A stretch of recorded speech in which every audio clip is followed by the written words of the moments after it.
शांति। ओम शांति बाबा। आज 25 जून 2025 है और आज हम अध्ययन करने जा रहे हैं परमपिता परमात्मा के अनमोल मधुर महावाक्यों को, मुरली को। तो इस अमूल्य मुरली को हमें अपने आत्मा के स्तर पर धारण करना है, ताकि मैं आत्मा जो इन विकारी संस्कारों में उलझ गया हूँ, इससे एकदम सहज रीति, एकदम सटीक तरीके से निकल आऊं और अपने वास्तविक आदि संस्कारों से सुशोभित होकर अपने घर परम धाम चलूं और फिर आएंगे देवी देवता का शरीर धारण कर स्वर्ग में। तो इसके लिए अभी फ़िलहाल मुझे क्या करना है कि बड़े इत्मीनान से, फुर्सत से आकर के अपने समय अनुसार, अपने स्थान अनुसार फुर्सत में बैठना है और हाथों में मुरली लेनी है और खुद से जरूर मुरली का अध्ययन करना है।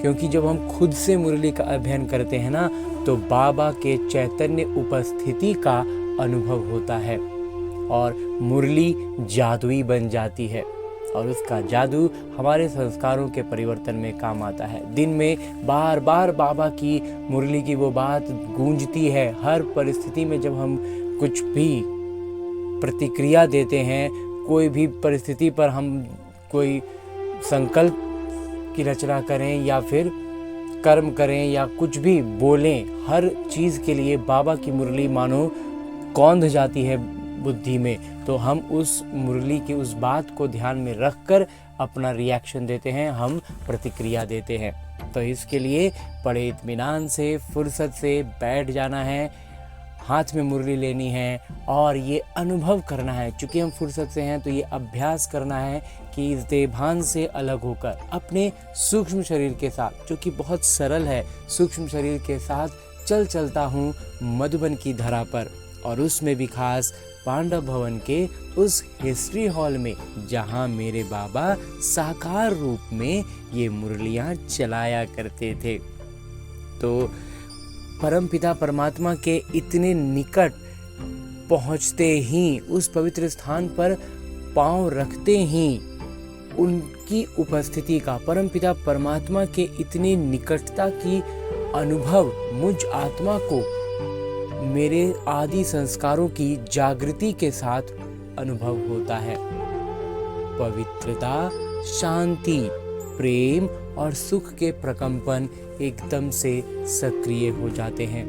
बाबा दृष्टि से मुझ आत्मा में ज्ञान, प्रकाश और अष्ट शक्तियों का प्रवाह करते हैं, जिससे एक ऐसे आनंद का सृजन होता है जो एक आवरण बना देता है, जिस आवरण में मेरे बाबा की उपस्थिति मुझ आत्मा को भरपूरता का एहसास दिलाती है और इस आवरण में माया रूपी रावण के इस समय का कोई भी प्रभाव नहीं पड़ सकता।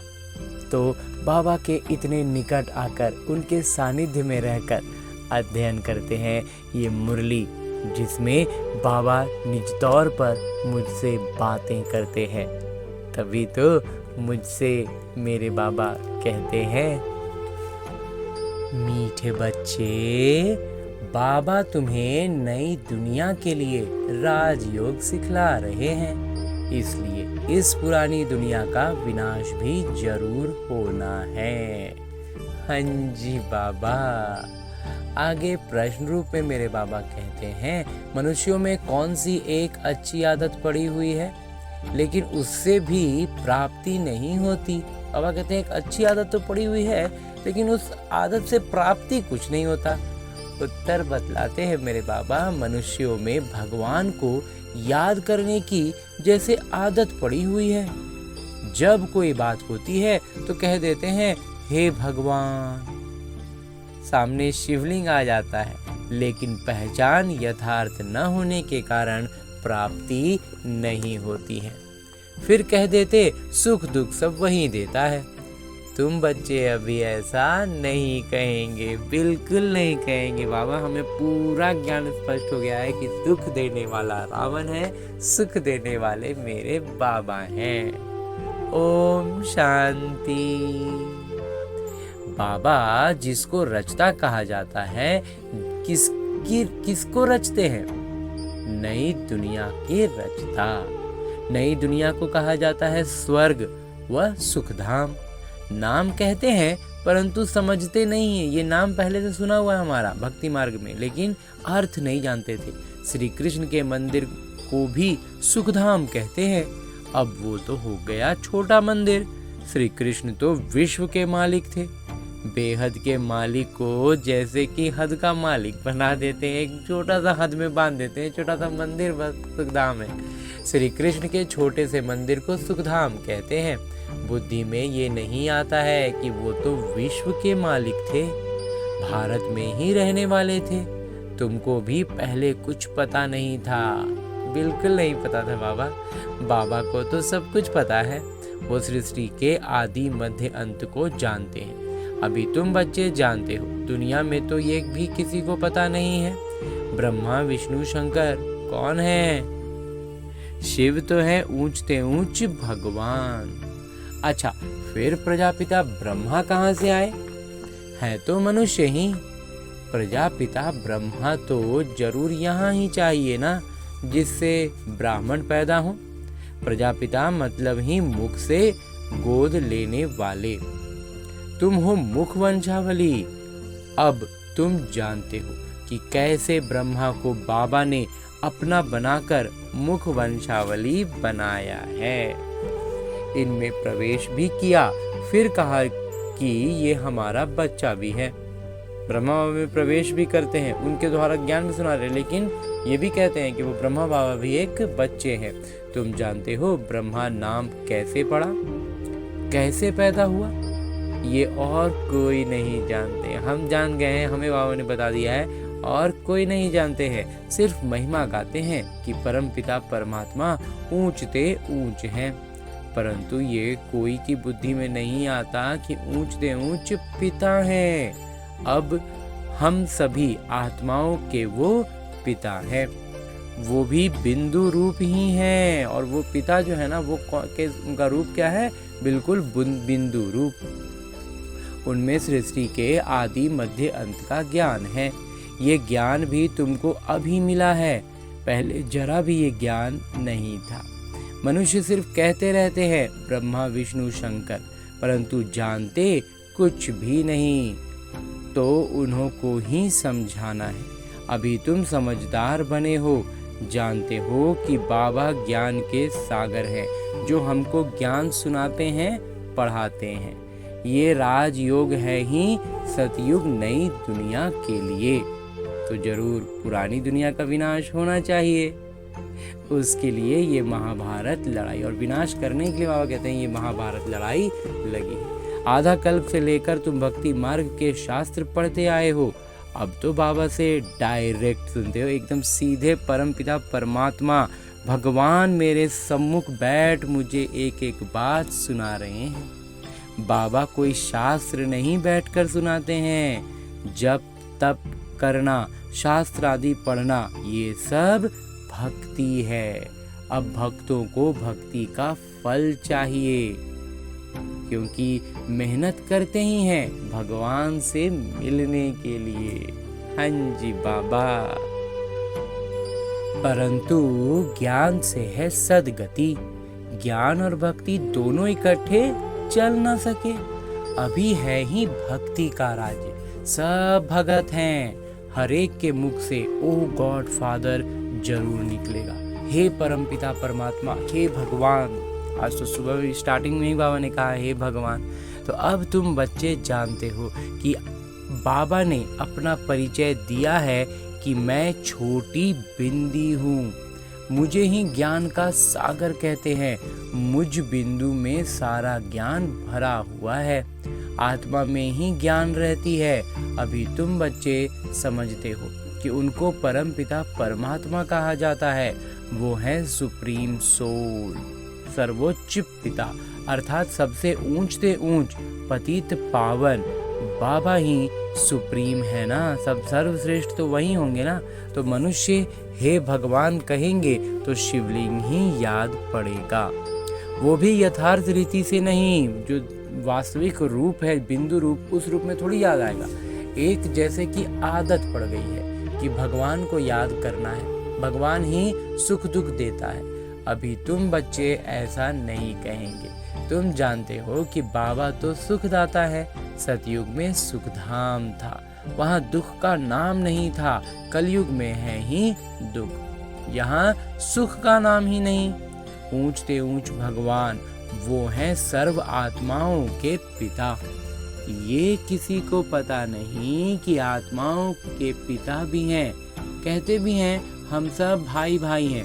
ये तो कहते हैं कि हम सब भाई भाई, क्या किस लिहाज से हम भाई भाई हैं ये नहीं समझते हैं। तो जरूर सब एक पिता के बच्चे ठहरे ना।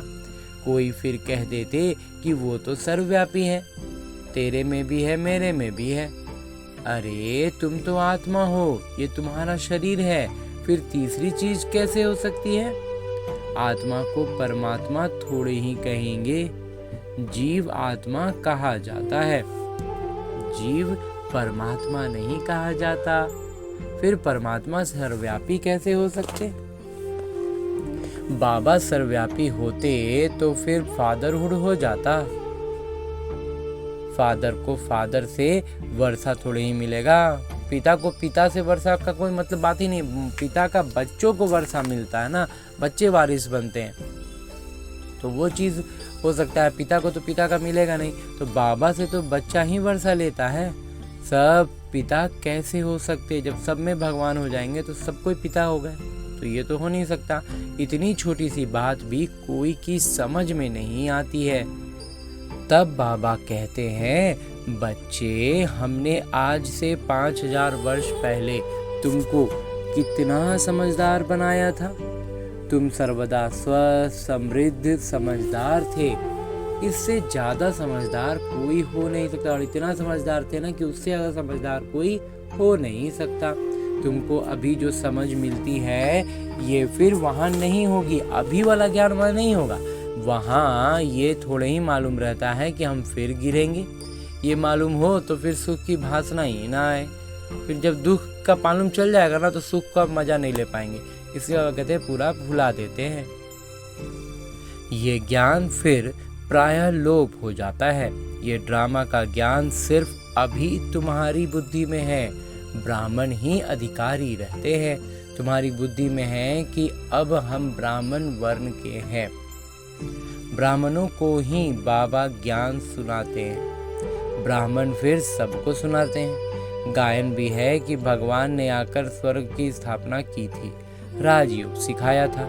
देखो श्री कृष्ण जयंती मनाते हैं, समझते हैं कि श्री कृष्ण वैकुंठ के मालिक थे, परंतु वो विश्व का मालिक थे, ये बुद्धि में नहीं आता। जब उनका राज्य था तो फिर और कोई धर्म नहीं था, उनका ही सारे विश्व पर राज्य था और जमुना के किनारे था। और उनकी राजधानी कहाँ थी? जमुना के किनारे, जिसको आज दिल्ली कहते, बाबा कहते, वो परिस्तान बन जाएगा। तो अब तुमको ये कौन समझा रहे हैं? भगवान समझा रहे हैं। तो बाकी वो जो वेद शास्त्र आदि सुनाते हैं वो भक्ति मार्ग के, तो वेद शास्त्र जितना भी है ना वो सब भक्ति मार्ग का है। यहाँ तो खुद भगवान तुमको सुना रहे हैं। जब भगवान डायरेक्ट आ गए तो लिखित में क्या है नहीं है, कौन सा किधर क्या है, क्या मतलब है? जब सामने भगवान खुद आ गए तो सब बात ही खत्म हो गई ना। अभी तुम समझते हो हम पुरुषोत्तम बन रहे हैं, तुमको ही ये बुद्धि में है कि हम शांति धाम के रहने वाले हैं, फिर हम आकर 21 जन्मों की प्रारब्ध भोगेंगे। तुम बच्चों को अंदर में खुशी से गदगद होना चाहिए कि बेहद के बाबा शिव बाबा हमको पढ़ा रहे हैं। वो ज्ञान के सागर हैं, सृष्टि के आदि मध्य अंत को जानते हैं। ऐसे बाबा हमारे लिए आए हैं तो खुशी में गदगदी होती है।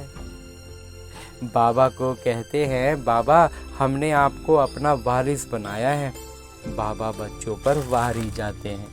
बच्चे फिर कहते हैं कि भगवान आप जब आएंगे तो हम आप पर वारी जाएंगे, अर्थात बच्चा बनाएंगे। ये भी अपने बच्चों को ही वारिस बनाते हैं। बाबा को वारिस कैसे बनाएंगे?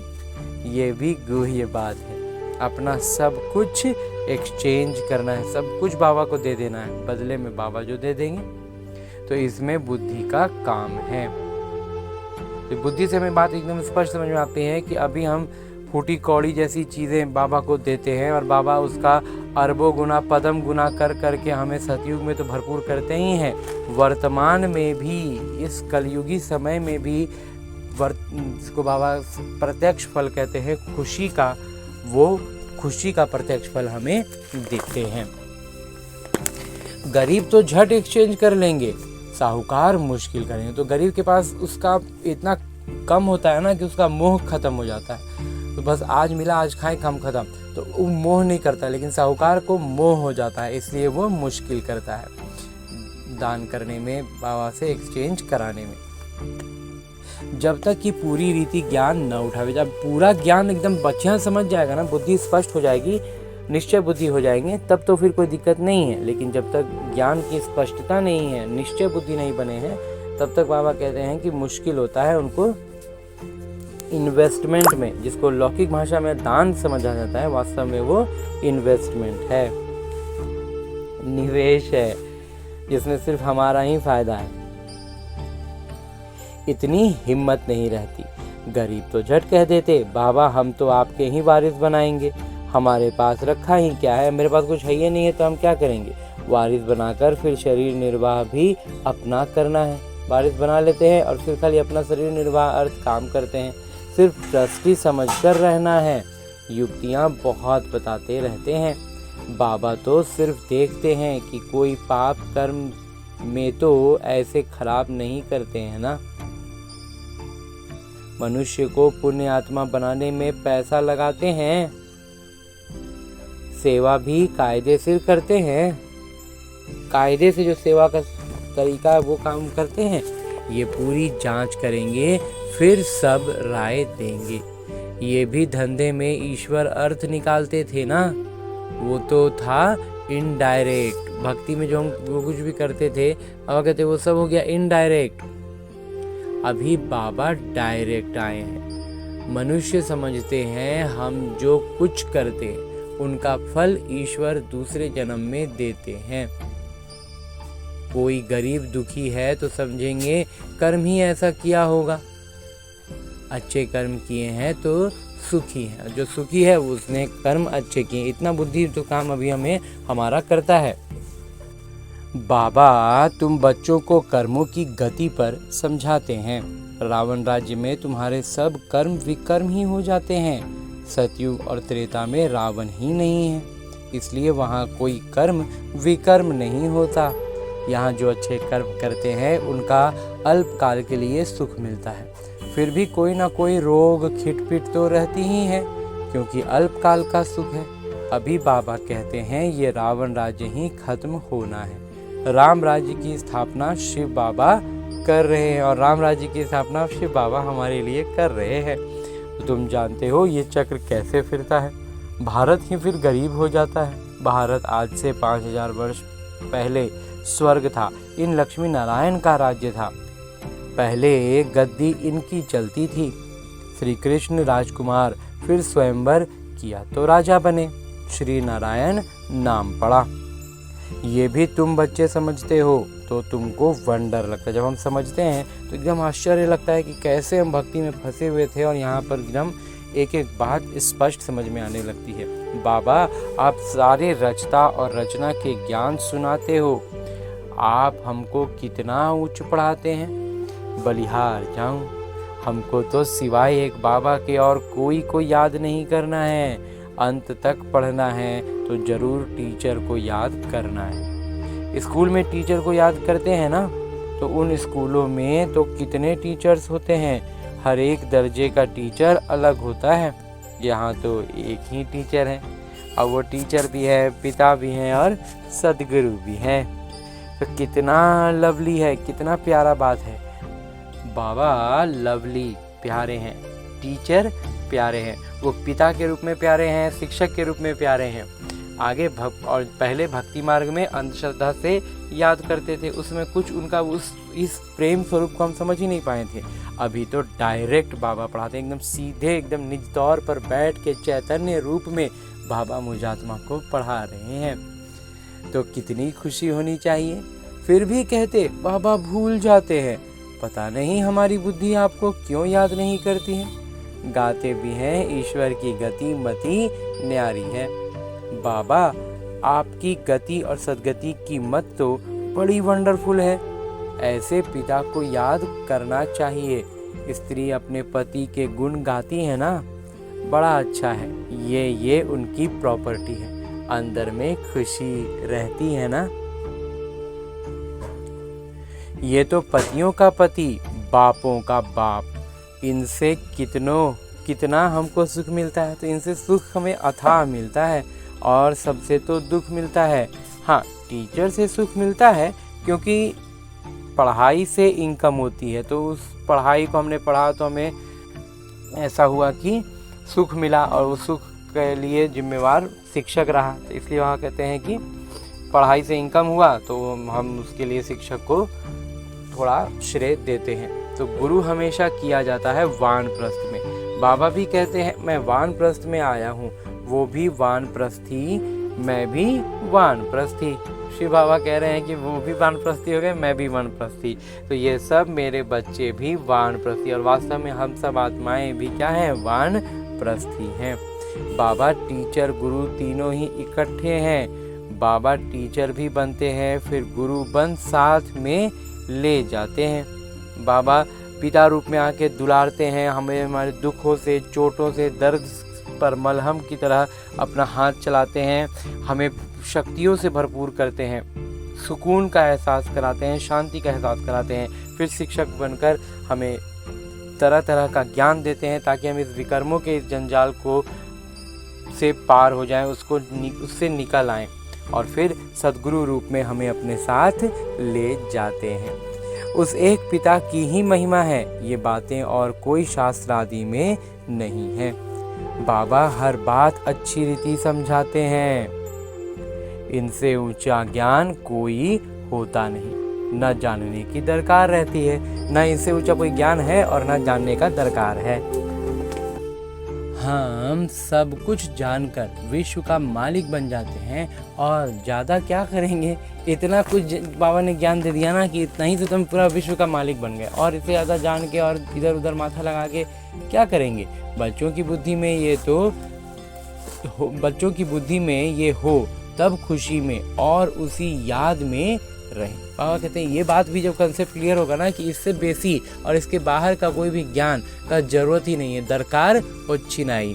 तो हम ये बात जब स्पष्ट रूप पर हमारी बुद्धि में सेट हो जाएगा तो बाबा कहते हैं हमारी खुशी और ज़्यादा होगी और हम याद में आसानी से रहेंगे।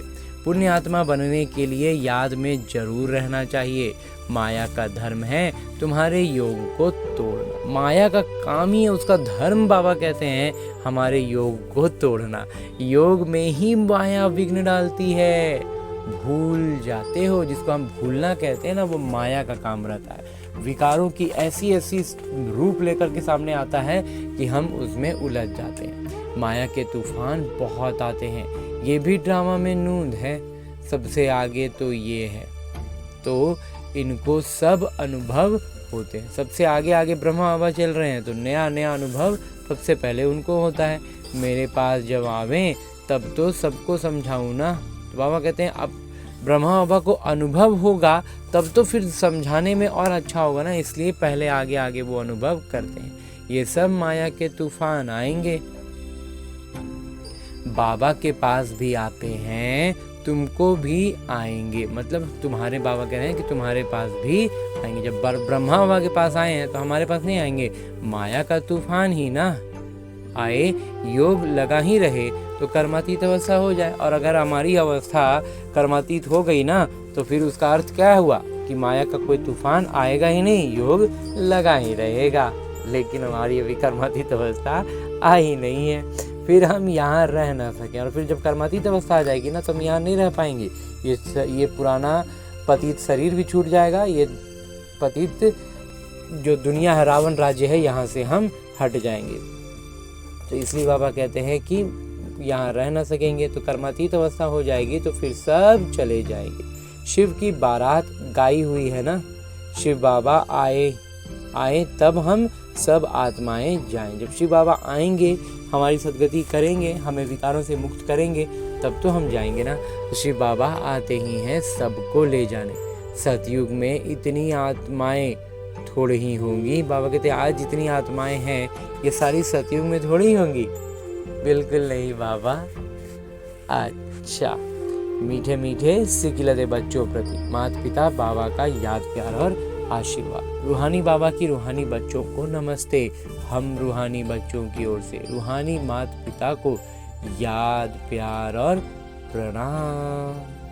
धन्यवाद बाबा, धन्यवाद। मुरली के लिए भी धन्यवाद और इस अनूठे अलौकिक ब्राह्मण जीवन के लिए भी बहुत बहुत बहुत धन्यवाद बाबा, बहुत धन्यवाद। आगे आज की मुरली से लिए गए वो प्रमुख बिंदु हैं जिन्हें हमें अपने ब्राह्मण जीवन में धारण करने हैं। और ब्राह्मण सो फरिश्ता, फरिश्ता सो देवता बनना है। उसके लिए जो सबसे पहली बिंदु है वो है शिव बाबा को अपना वारिस बनाकर सब कुछ एक्सचेंज कर देना है। शिव बाबा को वारिस बना लेना है और अपना सब कुछ उन पर अर्पण कर देना है। तो बाबा हमें बदले में सतयुग में 21 जन्मों का तो बादशाही देंगे ही देंगे, अभी वर्तमान में प्रत्यक्ष फल भी देते हैं खुशी का। तो इसलिए बाबा कहते हैं कि हमें एक्सचेंज कर लेना है अपना फूटी कौड़ी जैसा, मतलब सब हमारे पास है ही क्या, घटिया चीज़ें, रावण की चीज़ें, तो वो सारा कुछ हम बाबा को वो भी देते हैं ना। तो बाबा हमें सतयुगी सारा कुछ देते हैं। इसलिए बाबा कहते हैं वारिस बनाकर शरीर निर्वाह भी करना है। ऐसा नहीं है कि फिर अपना बाबे पर जाकर के बोझ बन जाना है। हमें शरीर निर्वाह के लिए अपना काम करना है, ट्रस्टी समझकर रहना है। पैसे कोई भी पाप कर्म में नहीं लगाने, और ये ध्यान रखना है कि जो पैसा है ना उसको किसी पाप कर्म में नहीं लगाना है। उतनी परखने की शक्ति हमें अपनी सजग करनी है। दूसरा है अंदर खुशी में गुदगुदी होती रहे कि स्वयं ज्ञान के सागर बाबा हमको पढ़ा रहे हैं, भगवान हमको पढ़ा रहे हैं, इस बात की खुशी हमेशा रहे। पुण्य आत्मा बनने के लिए याद में रहना है, माया के तूफानों से डरना नहीं है। हाँ जी बाबा। आगे मेरे बाबा वरदान दे रहे हैं। वरदान देते हुए मेरे बाबा कहते हैं सत्यता के आधार पर एक बाबा को प्रत्यक्ष करने वाले निर्भय अथॉरिटी स्वरूप भव। बाबा की प्रत्यक्षता करने के लिए आज बाबा हमें एक और साधन बतलाते हैं, वो है सत्यता का। सत्यता को आधार रखेंगे ना तो हम निर्भय अथॉरिटी के रूप में बाबा की प्रत्यक्षता कर पाएंगे। इसको विस्तार से बाबा बतलाते हैं कि सत्यता ही प्रत्यक्षता का आधार है। बाबा को प्रत्यक्ष करने के लिए निर्भय और अथॉरिटी स्वरूप का बनकर बोलो, संकोच से नहीं। बाबा कहते हैं बाबा को प्रत्यक्ष करने के लिए करना क्या होगा, निर्भय बनना है और अथॉरिटी स्वरूप बनकर बोलना है। एकदम हम बहुत सलीके से, बहुत शिष्टाचार से, लेकिन हक से कहना है, संकोच से नहीं। जब अनेक मत वाले सिर्फ एक बात को मान लेंगे कि हम सबको पिता एक हैं, हम सबके पिता एक हैं और वहीं अब कार्य कर रहे हैं, तो हम सब एक ही संतान एक हैं और ये एक ही यथार्थ है, तो विजयी का झंडा लहरा जाएगा। बाबा कहते हैं जब फिर एक साथ हो जाएंगे ना, एक हैं और एक ही यथार्थ हैं, तो विजय का झंडा लहरा जाएगा। इसी संकल्प से मुक्ति धाम जाएंगे और फिर जब अपना अपना किरदार निभाने जाएंगे तो पहले यही संस्कार इमर्ज होंगे कि गॉड इज वन, भगवान एक हैं। यही गोल्डन एज की स्मृति है और यही बात हमें हमारे स्वर्णिम युग की स्मृति दिलाता है, उसका परिचायक है। और आगे स्लोगन है, मुरली का उपदेश है, सहन करना ही स्वयं के शक्ति रूप को प्रत्यक्ष करना है। जितना ज़्यादा हम सहन कर रहे हैं ना, उतना ज़्यादा बाबा का शक्ति रूप का हम प्रत्यक्षता कर रहे हैं। हाँ जी बाबा। और अभी तक हमने परमपिता परमात्मा से ज्ञान मुरली का अध्ययन किया, वरदान प्राप्त किया, और अब परमात्मा के इसी अव्यक्त रूप में स्थित रहते हुए वो एक इशारा देते हैं कि आत्मिक स्थिति में रहने का अभ्यास करो और उसके लिए अंतर्मुखी बनो। इस बात को स्पष्ट करते हुए हर दिन एक अलग अलग आयाम से बाबा हर दिन हमें एक इशारे के साथ इस बात को स्पष्ट करते जा रहे हैं। आज के लिए जो इशारा देते हुए बाबा ने स्पष्टता दी है वो है, जैसे ये देह स्पष्ट दिखाई देती है, वैसे अपनी आत्मा का स्वरूप स्पष्ट दिखाई दे।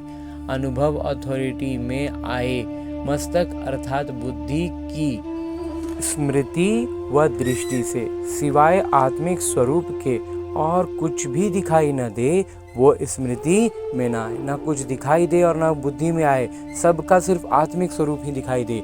ऐसे निरंतर तपस्वी बनो, तब हर आत्मा के प्रति कल्याण का शुभ संकल्प उत्पन्न होगा।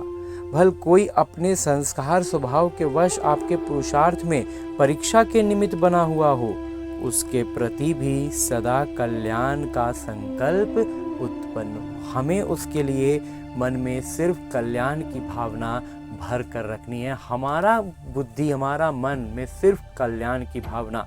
फिर बाबा कहते हैं कोई निमित्त बना हुआ हो हमें परीक्षा दिलाने के लिए, एकदम लगेगा कि वो मेरा परीक्षा लेने के लिए बैठले हैं, तो वहीं सचमुच में वो परीक्षा के लिए ही बैठा है, तो हमें उसको उसके लिए शुक्रिया करते जाना है और दिल से दुआ रखनी है।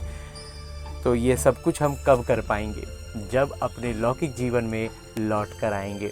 तो अपने लौकिक जीवन में आना है, हर परिस्थिति को एक अभ्यास पुस्तिका का प्रश्न समझना है। ये जीवन, हमारा लौकिक जीवन एक अभ्यास पुस्तिका है और उसमें किरदार निभा रहे मेरे आसपास के सभी संबंध संपर्क की आत्माएं मेरी परीक्षा के लिए उनको निमित्त बनाया गया है, ताकि मैं अपने इस ज्ञान की अधिक से अधिक अभ्यास कर सकूं।